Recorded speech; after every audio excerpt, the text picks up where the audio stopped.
Human society is currently running on an operating system with a fundamental bug, which is, well, the persistent illusion of free will and individual ownership. Right, and today we're examining the stagnation this bug has caused by diving into Robert Sapolsky's model of biological determinism. Exactly, and the central question we really have to resolve is this. Are humans merely biological machines outputting predetermined responses, necessitating a shift toward a system-optimized circular society? Or does the physical reality of our carbon-based wetware fundamentally fracture this deterministic model? I'll be arguing that human behavior is the inevitable output of dispersed biological causality, and recognizing this reality is really the only rational path to societal optimization. And I'll argue that reducing human beings to mere algorithms is basically a theoretical escape. I mean, it ignores the chaotic, metabolic reality of biological life actively resisting entropy. So, to understand the depth of this systemic bug, we really have to deconstruct how we view human decision-making. I mean, if you're listening right now, you probably feel like you freely chose to tune in. Sure, it feels like a conscious choice. Right, but Sapolsky's model asks us to look at the invisible strings. Modern neuroscience reveals that this feeling of free will is, it's just a subjective illusion generated by the prefrontal cortex. It's basically a user interface hiding incredibly complex machinery. Well, it's hiding the physical processes, yes. Exactly. Every action a human takes is just the final output of dispersed causality. So, in the microsecond before a decision, specific neuron clusters fire. Right, but that's just the immediate trigger. I mean, no one argues that neurons don't fire when we act. Yeah, but the mechanism goes so much deeper. If you zoom out just a few hours before that neuron fires, your blood sugar and your hormone levels, like testosterone or oxytocin, they're setting your baseline reactivity. Setting the physical parameters. Exactly. Go back months, and your chronic stress levels are dictating your neuroplasticity. Go back years, and your childhood environment literally physically structured your prefrontal cortex. Wow, right. The developmental time frame. And centuries before you were even born, your ancestors' ecological environment hardwired the cultural circuitry you inherited. It's this massive, unbroken chain of physical causes. And there is absolutely no biological room for a ghost in the machine to step in and freely choose anything. I mean, the biology is undeniably complex. I'll give you that. The sheer number of variables operating across those time frames is staggering. But defining humans strictly as machines, just because we're subject to physical laws, that's a functionalist abstraction. How so? Well, Sapolsky's determinism conflates the discrete, linear logic of artificial intelligence with the biological reality of wetware, the living proteins, lipids, nucleic acids that actually make up our bodies. Hold on, let's ground that term really quickly. When you say wetware, you're basically just talking about the biological hardware of the brain, right? I'm talking about the physical substrate. And the substrate is everything. A computer processes data passively, right? But biological life is driven by an active physical compulsion to resist entropy. We are a metabolic fire. But that fire is still governed by physics. Sure, but the theory is still a massive overreach. The hard problem of consciousness, how physical matter generates subjective experience, that remains scientifically unsolved. So declaring the total absence of free will isn't a proven empirical fact. It's a simulation based on a specific dogma. I see why you think that, but let me give you a different perspective. Even if consciousness is a mystery, the behavioral outputs are entirely predictable if you just have enough data. And because of that dispersed causality, the whole concept of meritocracy completely collapses. You mean the idea of individual achievement? Exactly. Let's look at the mechanics. A successful CEO is not some self-made triumph of willpower. They're literally just the beneficiary of a highly favorable sequence of environmental and genetic variables. Right, the inputs were optimal. Exactly. And conversely, a criminal is not an evil soul making a wicked choice. So you're saying they're experiencing a mechanical failure? Precisely. It's a biological malfunction caused by terrible inputs. When a child grows up in a high-stress, impoverished environment, Cortisol constantly floods their developing brain. Right, the chemical stress response. And that literal chemical bath stunts the physical growth of the prefrontal cortex, which is the braking system of the brain. So when that person is 25 and someone insults them at a bar, they physically do not have the neural hardware to stop their fists from swinging. It's a compelling causal chain, yes. So if we accept this mechanism, society has to undergo a massive structural pivot. We have to abandon this archaic operating system based on reward and retribution. And replace it with what exactly? A public health model of risk management. The justice system becomes about quarantining and repairing broken nodes, not punishing them. And our economic system, which right now relies on the illusion of individual effort to justify hoarding wealth, it has to be replaced. We need a circular management of resources designed purely to optimize the survival of the entire species. That is a incredibly neat, sterile view of human society. But humans aren't just resource-consuming nodes on a grid. You're talking about overhauling the entire human experience based on an unproven hypothesis.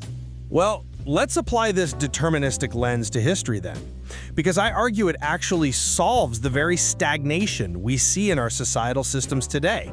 Okay, how so? Think about the historical figures we revere: Buddha, Jesus, the great moral philosophers.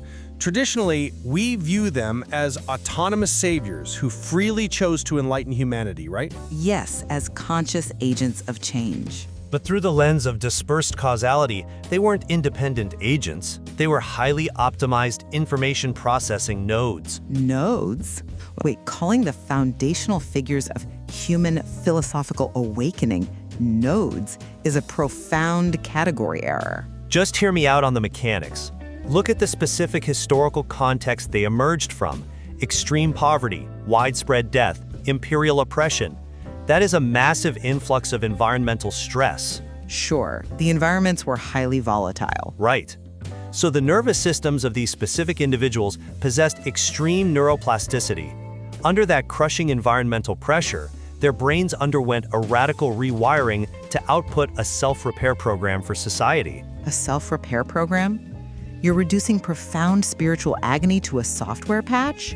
I'm explaining the mechanism of their impact. When Jesus or Buddha preached radical compassion, charity, relinquishing worldly attachments, they were actually outputting energy circulation algorithms. Algorithms? Yes.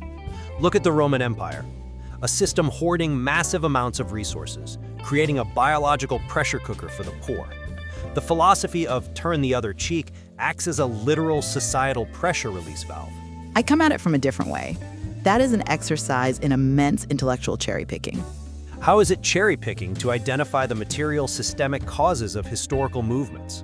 Because you're taking the rigid hypothesis of determinism and retroactively forcing all of human history to fit its parameters just to maintain your logical consistency.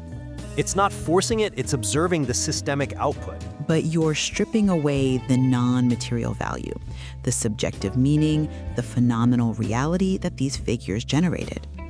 By defining a religious breakthrough purely by its systemic utility, like calling compassion an algorithm to redistribute resources, you completely ignore the conscious suffering that produced it. The suffering was just the physical processing of the environmental stress. The deterministic model demands that everything must be a mechanical output. So when it encounters profound spiritual anomalies, it just slaps a data model over them and calls it a day. It reduces the highest aspirations of the human condition to a mechanistic reflex. But if we just strip away our ego for a second, there was a very clear functional comparison between human computation and artificial intelligence. I heavily disagree with that comparison. But just think about it. Like an AI, humans take inputs, sensory data, cultural conditioning, hormonal states, and we produce outputs, which are our behaviors. We are, for all intents and purposes, carbon-based legacy computers. And that analogy fundamentally breaks down when you actually look at the physics.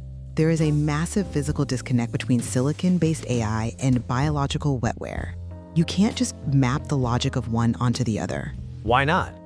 They both process information to arrive at a dictated outcome based on programming and inputs. The substrate shouldn't matter if the underlying logic holds. The substance is everything. Let's talk about the actual mechanics.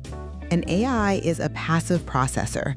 It sits there entirely inert until it's fed electricity from an external grid. It has absolutely no physical stake in its own existence. Right, whereas biology is active. Exactly. Biological life is an open thermodynamic system.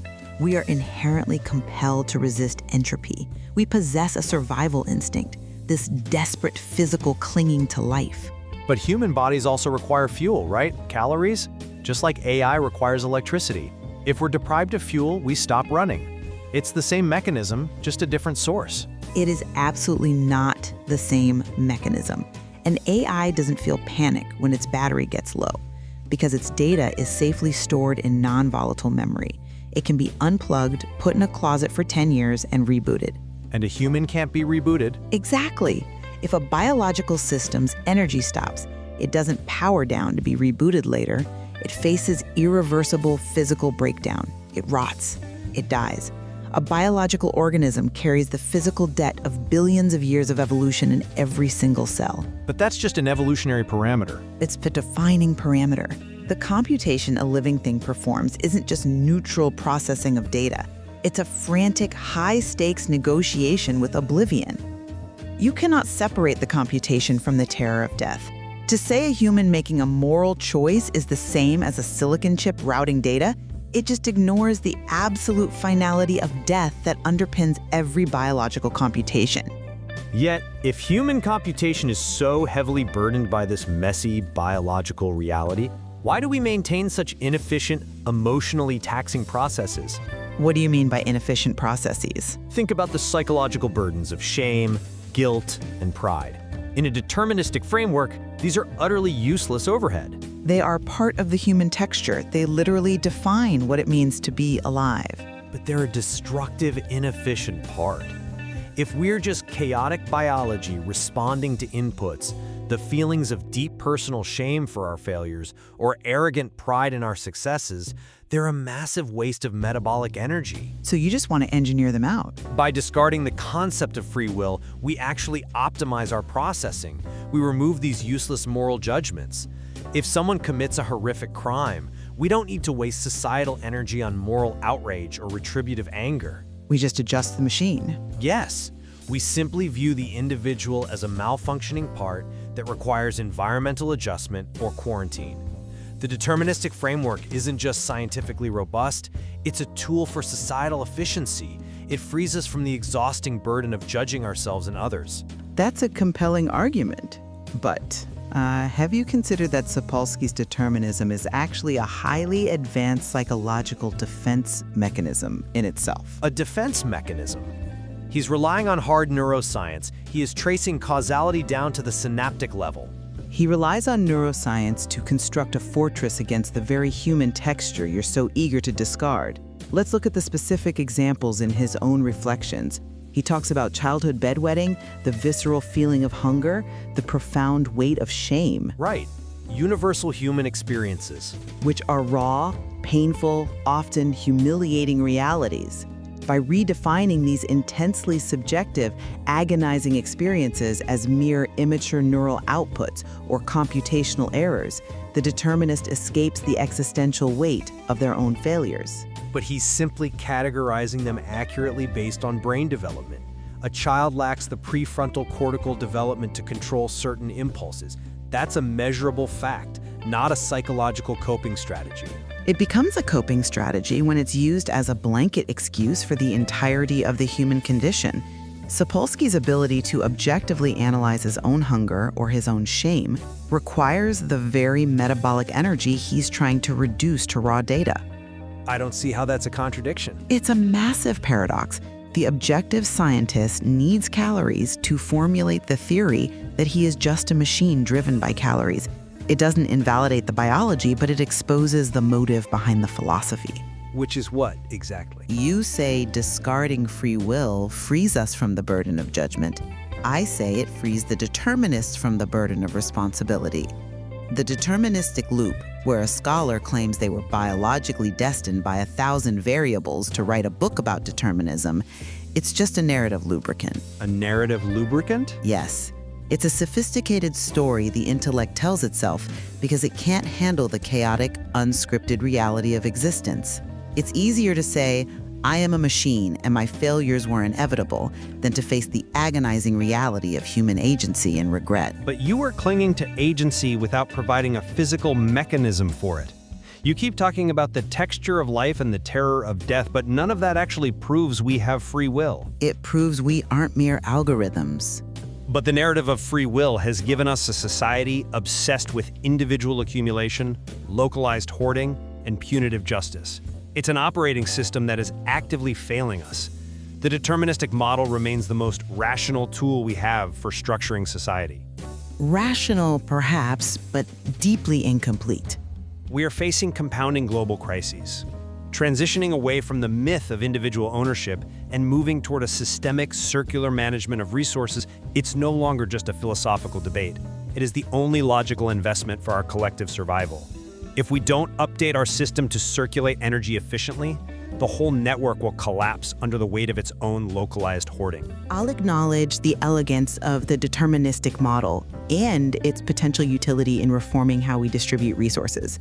It absolutely highlights the sheer physical cost of our survival, but it fundamentally fails to capture the reality of the lived experience. Because it exposes that experience as a biological illusion. Sapolsky's logic beautifully describes the cage, but it cannot explain the creature looking through the bars.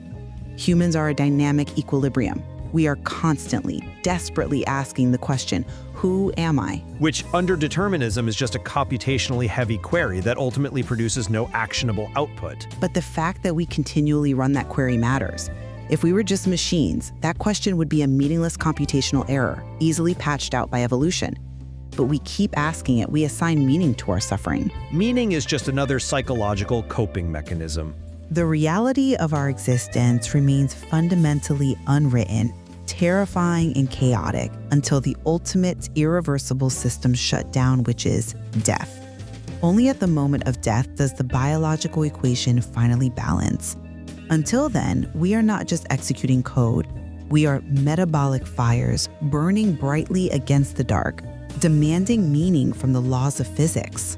Well, it seems the tension between the raw, metabolic reality of our biology and the analytical models we build to understand it holds far more depth than a single theory can encapsulate.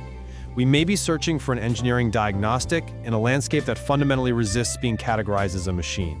The muddy, chaotic waters of the human condition remain, despite our best efforts to drain them into a sterile data set. Thank you for joining us on The Debate. We leave you to consider, if our society is truly running on a flawed operating system and every choice you make is the echo of 1,000 biological variables, what parts of your own code are you prepared to rewrite?